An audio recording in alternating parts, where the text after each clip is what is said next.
Thank you for coming back from part one. This is part two. I guess you don't have to see the first one. It's not like the last time on. No, you have to see the first part. There is Last stuff that time was insane in part movies one. Could not 2017. You can't even. There's characters that die. Slap Carlos. Oh, I did. I slapped Carlos in part one. You don't Carlos wanna stole a miss it. motorcycle and jumped over a cavern full of snakes. There were explosions. Someone died. If you haven't seen part one, stop right now and Yeah. go back and watch part one. Okay, bye. Welcome to part two if you've already seen it.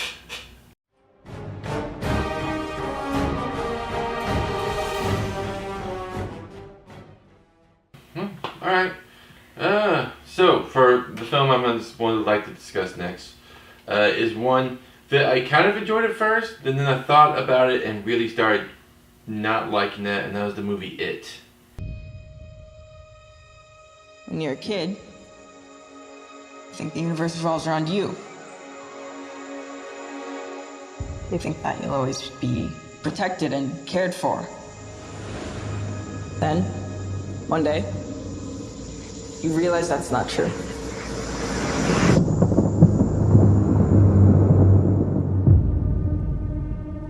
Because when you're alone as a kid, the monsters see you as weaker. You don't even know they're getting closer.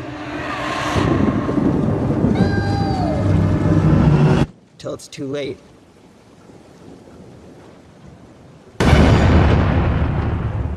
Here. Take it.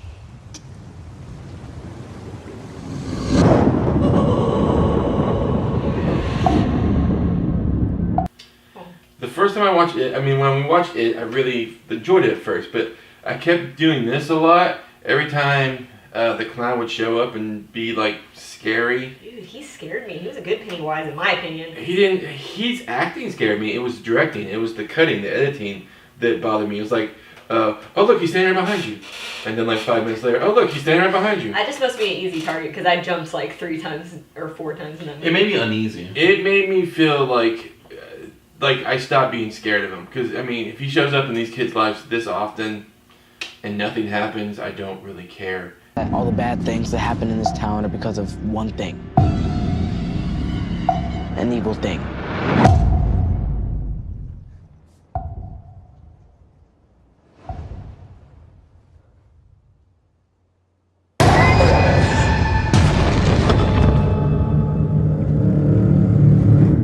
Bill, if you will come with me, you'll float too.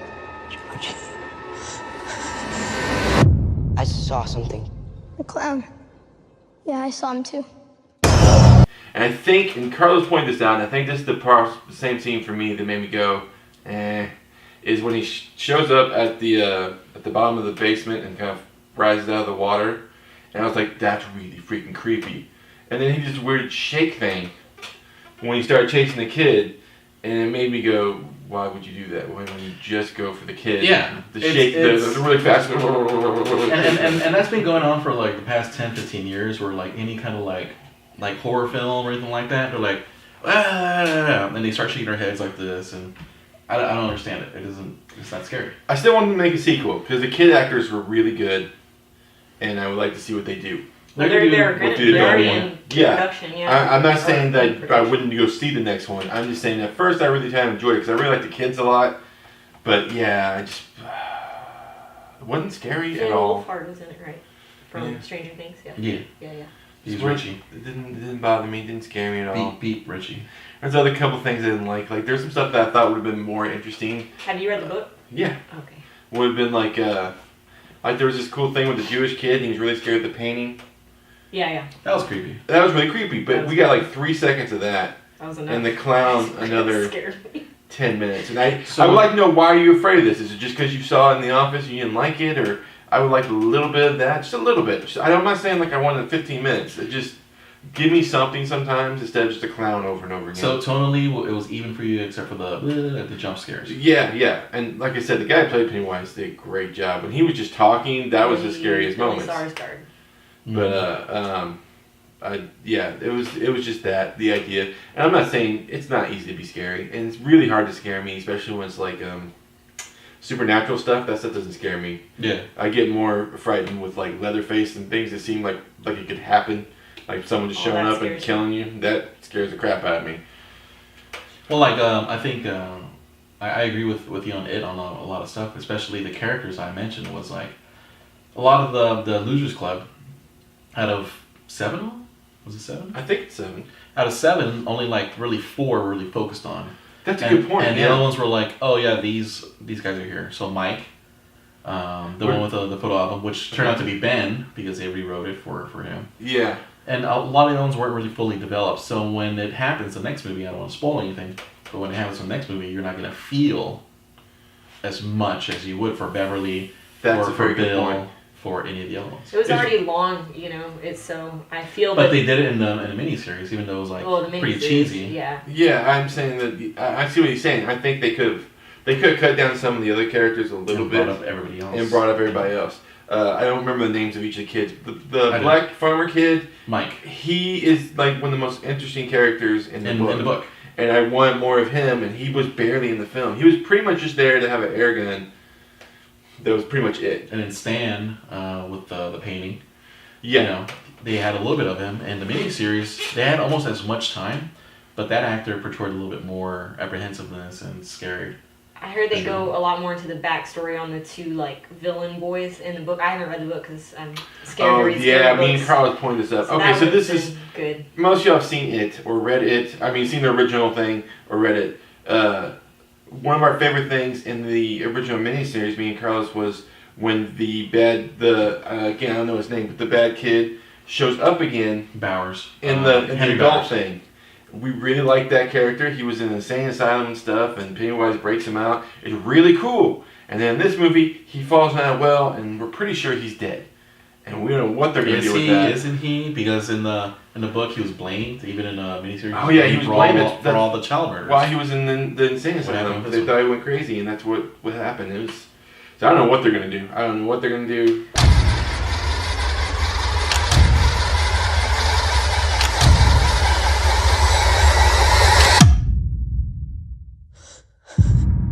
Bill, if you'll come with me, you'll float too. You'll float too. You'll float too. You'll float too. You'll float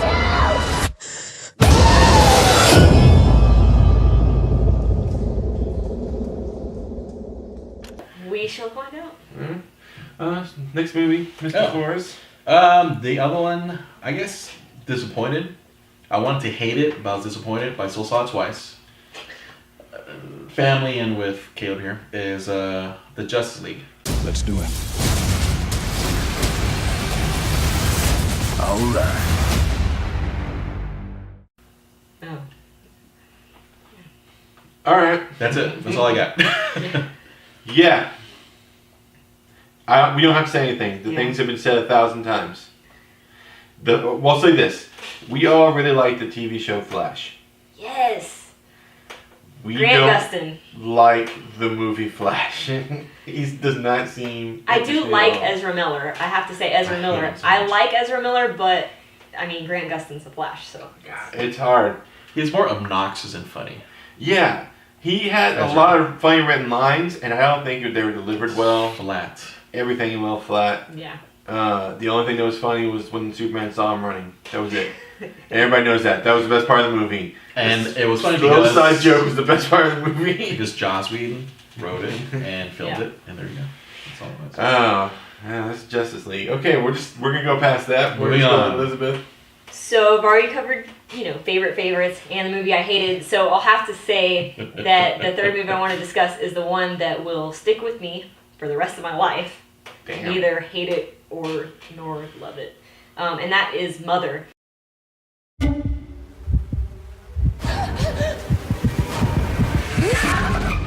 By far the most disturbing movie I've ever seen in my freaking life, ever. And I went in prepared because I'm a big fan of the director.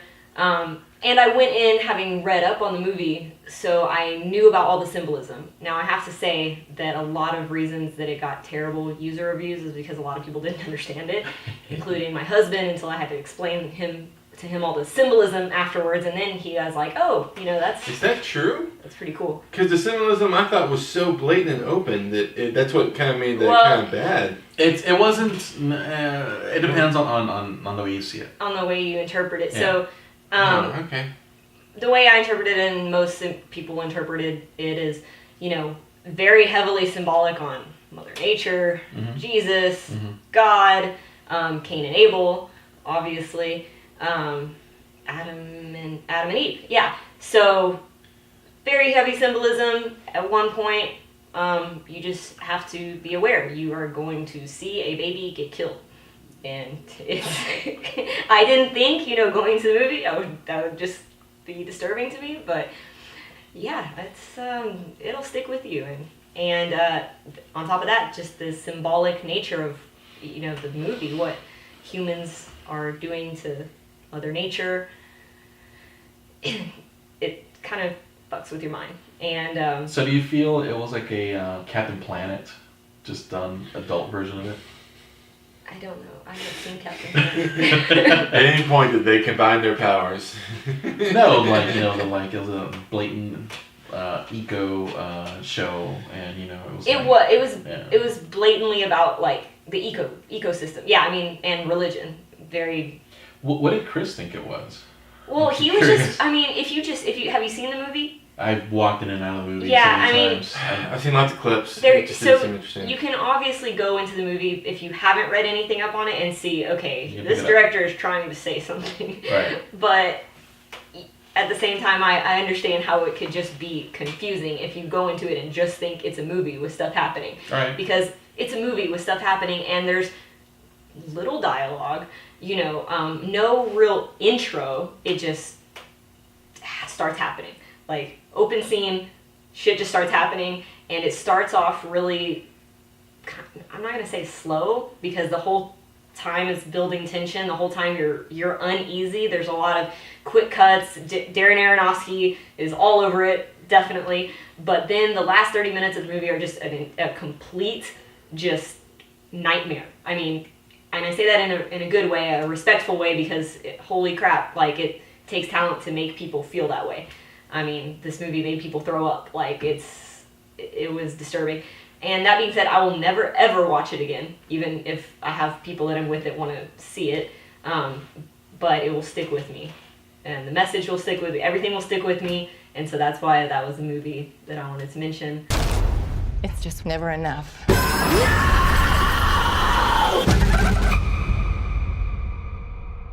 See it if you want a thought-provoking movie. Don't see it if you're super sensitive. So you want to be traumatized, go and see Mother. Way more traumatized than Requiem If- for a Dream or Black Swan. I mean, those are kid movies compared to Mother. Jesus. So Well, besides the baby thing, what else was... the whole last 30 minutes, it's just all, It's pretty just graphic towards the end. crazy. Yeah. I can't even adequately explain it. Yeah. Yeah. So, Jim, Yes. how would you start this movie? So another movie that I would like to discuss is a documentary. It's on Netflix and it's called Jim and Andy. It is about Jim Carrey when he played Andy Kaufman. Sorry. Oh yeah, Yeah, I the heard movie. we were supposed to watch that. Good evening, ladies and gentlemen. My name is Jim Carrey, and how are you this evening? Alrighty then. Finding out you have something special and it gets a reaction.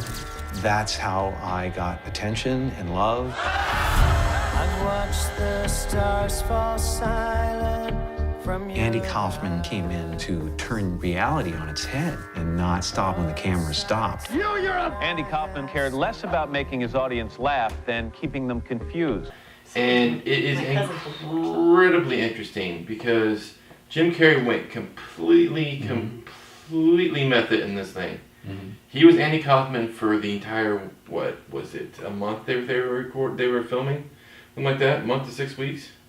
I thought it was longer than that. It wasn't that long they were recording. Because they go ahead, sorry. When I heard I had the part, I was looking at the ocean, and that's the moment when Andy came back to make his movie. Hello. What happened after was out of my control.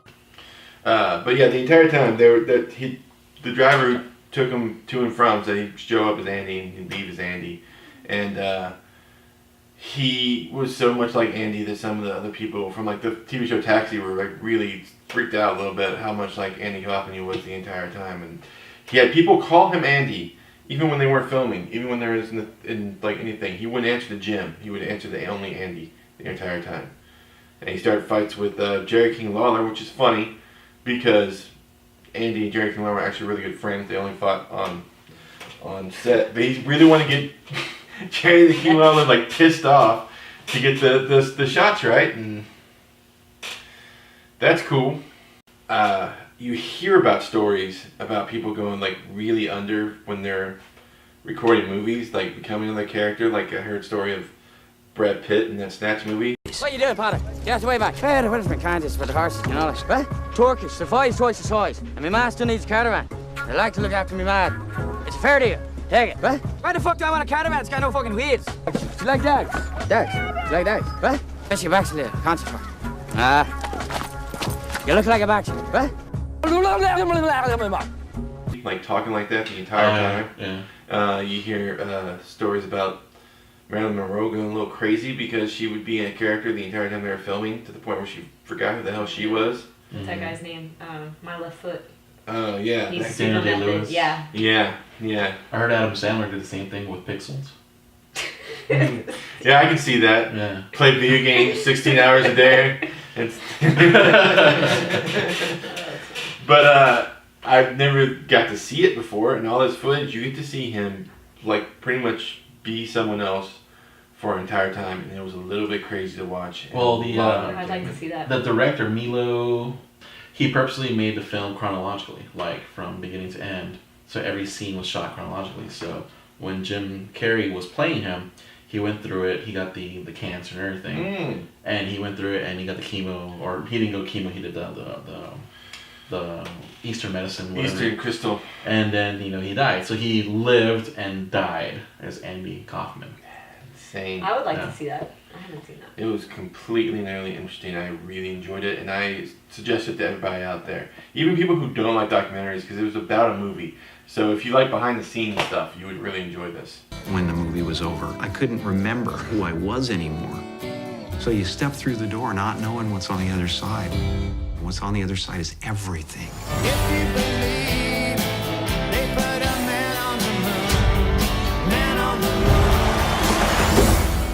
I know him as well as I can know him. But who do you know, even when they're right in front of you?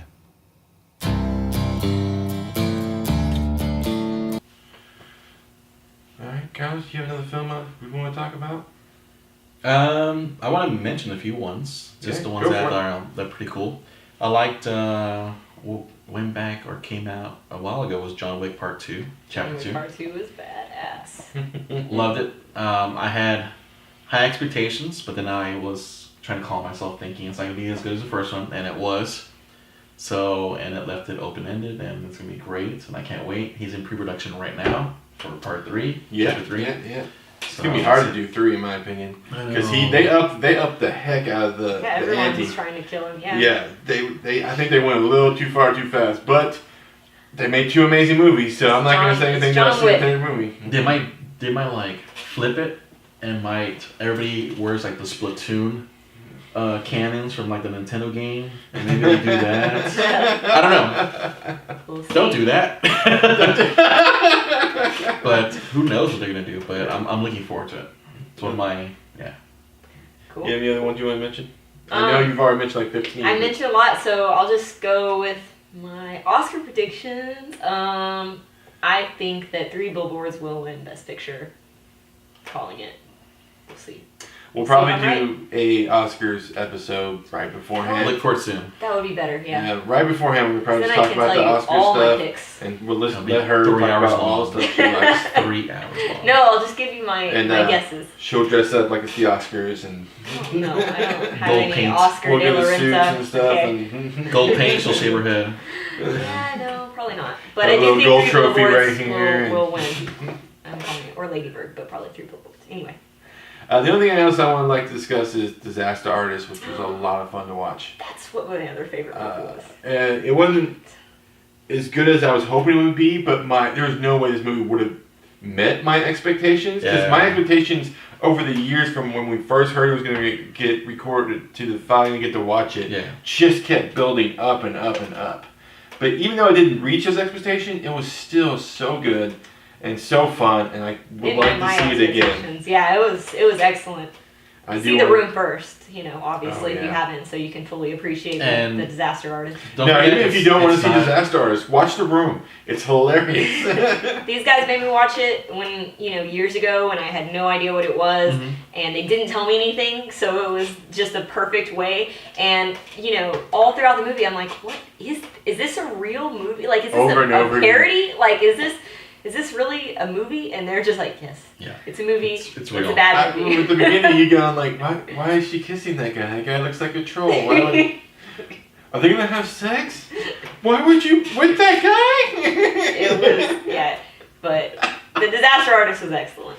It's not a perfect film, but it's really good. It's really good. Yeah, I loved it a lot. I don't think these guys think that there's a perfect film, so they're very harsh critics. Mad Max Fury Road, perfect film. No. Agree to disagree. Anyway. Pretty damn good fucking film. I mean, I definitely put 5 rooks. Put 5 rooks on that thing. It just came out 2 years ago, 2.5, almost 3 now, and I have 2 different versions of it on Blu-ray already. Come on. The Goonies. That's not saying The much. Goonies. You can't change the Goonies. The Goonies is perfect. You can't do anything with the Goonies. It's perfect. The only thing I have Goonies is I wish Chunk went on with them on the adventure. That's it. My perfect movie is Whiplash. If you haven't seen it, you need to see it. Pretty good. Perfect movie. Back to the Future. Can't change Back to the Future at all. American Beauty. Rip Kevin Spacey. But, White Chicks. Yeah, no, he's serious. Really? He is completely serious. I love White Chicks. It's like his favorite comedy movie. I mean, okay, White Chicks is he laughs every time. He laughs so I've hard. seen it at least 5 times, at least. If you put it in, it's like the first time I'm watching it. What does it say about me that I laugh harder in Fargo than I do in White Chicks? Nothing. Fargo is freaking hilarious. Okay, good. I was worried that. It's two completely different kind of humors, but yeah. So I just have a different type of humor, I guess. But no, because he likes it too. Look, I was surprised. I thought White Chicks would be stupid as hell, but it was really funny. My gosh, there's also a thing. No matter how bad the movie is, at least if Terry Crews is in there, his parts are going to be freaking awesome. Terry Crews. Do you watch Brooklyn Nine-Nine? Anyway. Yeah, I'm already caught up. Me too. Yeah, it's a great show. All right. Well, we're going to see you next time. Subscribe if you haven't subscribed. Subscribe so you can see us digress and go off into random topics on all of our movies. We do that a lot. We're sorry. We like to talk about movies. We're also going to start doing a thing called streaming.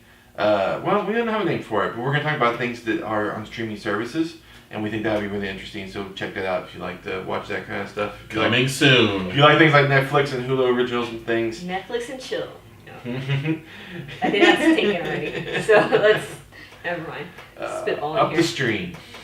No, they didn't like that. Anyway, if you have good name suggestions, please send them to us. And also one other thing, we have a Patreon.